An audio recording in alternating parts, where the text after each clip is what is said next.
99.1%, 99.9% बच्चे तक कहते हैं साहब हम नौकरी करना चाहते हैं। मेरा सवाल हर जगह यही होता है कि अगर हमारे स्कूलों से निकलने वाले 99.9, 100% बच्चे अगर नौकरियां ढूंढते रहेंगे तो फिर नौकरियां देने वाले कहां से आएंगे? अगर हम सिर्फ अपने स्कूलों से नौकरियां ढूंढने वाले लोग पैदा करेंगे तो नौकरियां देने वाले लोग कहां से आएंगे? कोई भी प्रोडक्ट खरीदना हो लोग अमेज़न पे खरीदते हैं। हमारे यहां का लड़का उसको चलाता है, मेहनत करके उसका सॉफ्टवेयर बनाता है, हमारे आईआईटी से निकला हुआ। हमको खाली तनख्वाह हाथ में आती है देश को, देश की इकोनॉमी को, और अमेरिका को, सारी दुनिया के जितने भी लोग उससे अमेज़न को यूज करके कुछ कुछ खरीद रहे हैं, उसका सारा प्रॉफिट अमेरिका में चला जाता है। फिर हम कैसे उम्मीद करें कि अमेरिका के मुकाबले हमारी देश की इकोनॉमी बढ़ेगी? देश की इकोनॉमी को जॉब सीकर्स आगे नहीं बढ़ाते हैं, देश की इकोनॉमी को जॉब प्रोवाइडर्स आगे बढ़ाते हैं। दोनों चीजों में, इकोनॉमी के पॉइंट ऑफ व्यू से भी और जॉब के पॉइंट ऑफ व्यू से भी। और इसको गांठ बांध ले, मैं चाहता हूं सारे प्रिंसिपल, सारे टीचर्स, हमारे जितने साथी हैं, जिस वक्त हम देशभक्ति की बात करते हैं ना, कि जब दुश्मन की सेना सामने खड़ी हो तो देश के लिए जान देना देशभक्ति है, लेकिन जब बेरोजगारों की सेना सामने खड़ी हो तो देश के लिए नौकरियां देना देशभक्ति है। आप अपने स्कूलों से देशभक्त पैदा करें।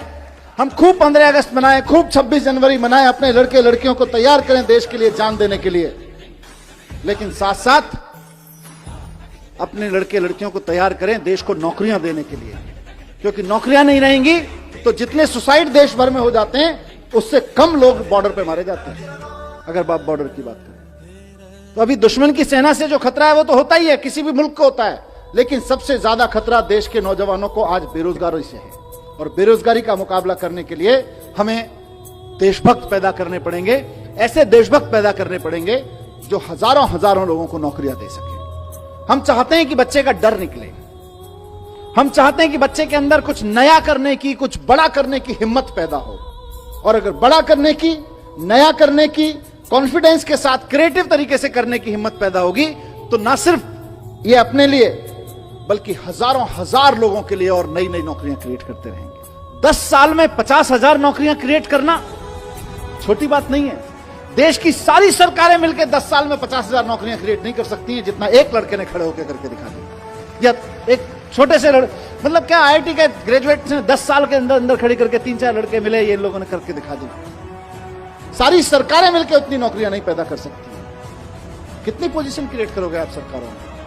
कंपनियां, एग्जिस्टिंग कंपनियां कितनी पोजीशन क्रिएट करोगे? वहां से नहीं निकलेंगी, नया सोचने से, बड़ा सोचने वालों की निकलेंगी। और आज अनफॉर्चुनेटली जो बहुत बहुत बड़ी कंपनियां हैं, मल्टीनेशनल कंपनियां हैं, उनमें जॉब्स बढ़ने वाले नहीं है।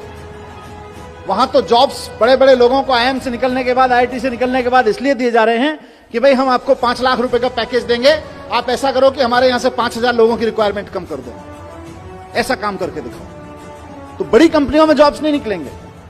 बहुत बड़ी बड़ी कंपनियां जो मल्टीनेशनल कंपनियां हैं उनमें ज्यादा जॉब नहीं निकलेंगे, वहां तो इसी काम के लिए है। और सबसे बड़ी चीज, नया, आज की तारीख में मार्केट में जो नौकरियां हैं उनके लिए तो हमें बच्चों को तैयार करना ही करना है, लेकिन साथ साथ ऐसी नौकरियां जो आज की तारीख में एग्जिस्ट नहीं करती हैं उनके लिए भी बच्चों को तैयार करना है। और दूसरी चीज ये भी है कि सिर्फ नौकरी देना नहीं है, आप इसको देश के पॉइंट ऑफ व्यू से देखिए। आप सोच के देखिए कि किसी स्कूल में पढ़ते होंगे, वहां से निकल के उसी माइंडसेट के साथ की नौकरी करनी है, जाके अमेरिका की एक बड़ी कंपनी में नौकरी कर ली। अब नुकसान क्या होता है? नुकसान यह होता है कि हम और आप मिलके बच्चों पे मेहनत करते हैं, मेहनत करके उसे आईआईटी, आईआईएम भेजते हैं, उसके बाद अमेरिका की कंपनी में नौकरी करता है, क्योंकि हमारे यहां तो नौकरी देने वाले लोग हैं नहीं, नौकरियां बनाने वाले लोग हैं नहीं, नौकरियां प्रोड्यूस करने वाले लोग हैं नहीं। तो वो जाके अमेरिका की किसी कंपनी में नौकरी करता है, लेकिन अमेरिका सारा स्किल के बावजूद अमेरिका की कंपनी में नौकरी करने के बाद आप सबके, हमारे सब मेहनत के बाद जो हमको हासिल होता है वो कुल मिला के एक लड़के की तनख्वाह हासिल होती है, इससे ज्यादा कुछ नहीं हासिल होता। और वो जब दुनिया भर के प्रोडक्ट अमेरिका की एक वेबसाइट पे सेल कराता है सॉफ्टवेयर बना के, तो फायदा फिर अमेरिका को होता है। सारी दुनिया में किसी कंपनी विशेष की बात नहीं है, लेकिन आप सोच के देखिए, और मैं कोई स्वदेशी का रोमांटिसिज्म भी नहीं पेश कर रहा हूं, मैं इकोनॉमी की बात कर रहा हूं कि सारी दुनिया में कोई भी प्रोडक्ट खरीदना हो लोग अमेज़न पे खरीदते हैं। हमारे यहां का लड़का उसको चलाता है, मेहनत करके उसका सॉफ्टवेयर बनाता है, हमारे आईआईटी से निकला हुआ। हमको खाली तनख्वाह हाथ में आती है देश को, देश की इकोनॉमी को, और अमेरिका को, सारी दुनिया के जितने भी लोग उससे अमेजन को यूज करके कुछ खरीद रहे हैं, उसका सारा प्रॉफिट अमेरिका में चला जाता है। फिर हम कैसे उम्मीद करें कि अमेरिका के मुकाबले हमारी देश की इकोनॉमी बढ़ेगी? देश की इकोनॉमी को जॉब सीकर्स आगे नहीं बढ़ाते हैं, देश की इकोनॉमी को जॉब प्रोवाइडर्स आगे बढ़ाते हैं। बहुत बार ऐसा हुआ है कि फॉरेन डेलीगेट्स, वहां के मंत्री, वहां के ऑफिसर, वहां के बिजनेस डेलीगेट्स आके, वहां के यूनिवर्सिटी के प्रोफेसर्स आके मेरे साथ डिस्कस कर रहे हों, और 15, 20, 25 मिनट की बातचीत में जब वो 10-15 मिनट बात अपनी रख लेते हैं और हम अभिभूत होते हैं, यार हमारे पास इतना बढ़िया सैनिटेशन प्लान क्यों नहीं है, हमारे पास इतना बढ़िया ट्रैफिक प्लान क्यों नहीं है। उसके बाद जैसे ही कहीं से एजुकेशन पे बात आती है और एजुकेशन से हैप्पीनेस पे बात आती है, उसके बाद उनका इंटरेस्ट अपना माल बेचने में नहीं होता। फिर वो बोलते हैं जी हम 3 दिन और हैं, हमें कोई स्कूल दिखा दोगे क्या? क्योंकि सारी दुनिया इस बात से जूझ रही है कि यार हम पढ़ा लिखा तो रहे हैं, हम सक्सेसफुल तो बना रहे हैं बच्चों को, लेकिन हैप्पी नहीं बना रहे। और बंदूकें सिर्फ पाकिस्तान भारत के बॉर्डर पे नहीं तनी हुई हैं, घर घर में तनी हुई हैं। उसका सॉल्यूशन दुनिया भर में ढूंढा जा रहा है, सिर्फ यही नहीं, और घर घर के नहीं, अमेरिका जैसे देशों में तो स्कूलों में तनी हुई हैं। वहां से हैप्पीनेस कैरिकुलम जब दिल्ली के आप सब टीम एजुकेशन की तरफ से निकलता है और सक्सेसफुली निकलता है, तो पूरे देश का नाम रोशन होता है, पूरे दुनिया के लिए एक सॉल्यूशन मिलता है। उसी तरह से आज एंटरप्रेन्योरशिप कैरिकुलम के बारे में मुझे पूरा भरोसा है कि आने वाले समय में दुनिया की सबसे बेस्ट यूनिवर्सिटीज, दुनिया के सबसे बेस्ट स्कूल्स, जो इस बात को लेकर बहुत कॉन्फिडेंट हैं कि आप हमारे यहां बच्चा भेज के देखिए, हम ये सुनिश्चित कर देंगे कि बच्चा किसी भी मैथमेटिकल कैलकुलेशन में गलती नहीं करेगा, हम ये सुनिश्चित कर देंगे कि बच्चा किसी भी ग्रामर, किसी भी ह्यूमैनिटी के सब्जेक्ट के किसी भी कैरिकुलम में गलती नहीं करेगा।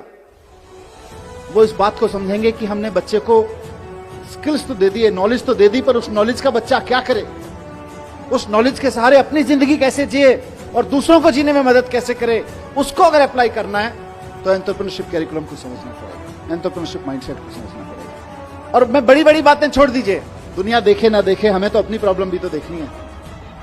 हमारी अपनी प्रॉब्लम्स कितनी है? हमारी प्रॉब्लम्स हैं कि आज हमारे यहां लड़के लड़कियों को हम बहुत अच्छा पढ़ा के उनके हाथ में डिग्रियां दे रहे हैं, लेकिन उनकी बेचारों की स्थिति यह है कि देश के किसी भी कोने में अगर किसी सरकारी डिपार्टमेंट में चपरासी भी की नौकरी निकलती है तो पीएचडी, पोस्ट ग्रेजुएट, ग्रेजुएट लड़कियों की लाइन लगी होती है। 3-3, 4-4 हजार बच्चे उसके लिए अप्लाई करते हैं, लाखों लोग उसके लिए अप्लाई करते हैं। क्यों? क्योंकि हमने पीएचडी की डिग्री तो दे दी, नॉलेज तो दे दी, पोस्ट ग्रेजुएशन की डिग्री तो दे दी, नॉलेज तो दे दी, ग्रेजुएशन की डिग्री नॉलेज तो दे दी, लेकिन उसका करना क्या है ये नहीं दिया। उस नॉलेज के बेस पे मैं क्या कर सकता हूं ये नहीं दिया। इस नॉलेज के बेस पे क्या कर सकते हैं, इसी का नाम एंटरप्रेन्योरशिप कैरिकुलम है, इसी का नाम एंटरप्रेन्योरशिप माइंडसेट है।